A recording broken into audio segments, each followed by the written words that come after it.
Here's a clever argument against naturalism based on Darwinian evolution, and I actually have to qualify this. In a certain sense, it's not an argument against naturalism, but it's something that follows if it turns out that naturalism is true.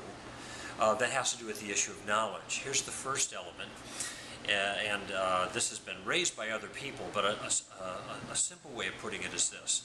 If naturalism is true, and that being the view that only nature exists and that all events in the universe happen as a result of natural causes governed by natural law, the laws of physics, chemistry, that kind of thing. And this would, of course, be quite a nice environment then for the Darwinian model to exist.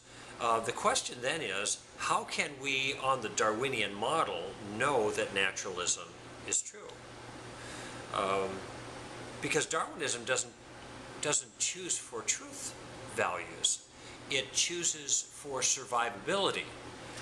It doesn't reinforce our mental development in order to be able to choose the true things rather than the false things. It could be that there are all kinds of false things that we end up believing that help us to survive better. And so natural selection can't be counted on to choose for our ability to separate truth from error, and therefore evolution can't ground the notion of rationality and truth-finding. And if we can't count on evolution to do that, how do we know that our faculties that evolved are giving us the right answers even about evolution? So there's a suicide mixed in there. There's another issue of suicide here, and that is, if physics governs everything, then there are no agents. There aren't people making choices, persons choosing things. There are just things happening. They're just event causation. It's just a complicated series of dominoes falling. And by the way, many evolutionists and naturalistic atheists are very happy to admit that. The irony is they are arguing in favor of determinism and in favor of naturalism and against any kind of actual agency or free will, yet the ability to have an argument requires that there be freedom to discern good reasons from bad reasons and to make a choice based on the evidence. That's what knowledge is, justified true belief. Can't just be true by accident. You've got to have a good reason to believe what you believe.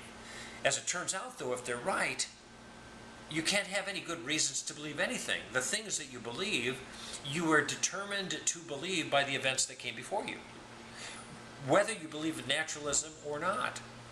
So it may turn out that naturalism is true, driven by evolution, but if that's the case, we could never know it. We could never trust our faculties, in the first case, to give us truth, because evolution doesn't choose for the faculties that give us truth. And secondly, we could never come to conclusions that are accurate in virtue of the reasoning process, because all the beliefs that we'd hold, we would hold them because we were determined to do so. If there's no free will, there's no rationality. And if there's no rationality, there's no knowledge. If naturalism is true, there is no free will. Therefore, if naturalism is true, there is no knowledge.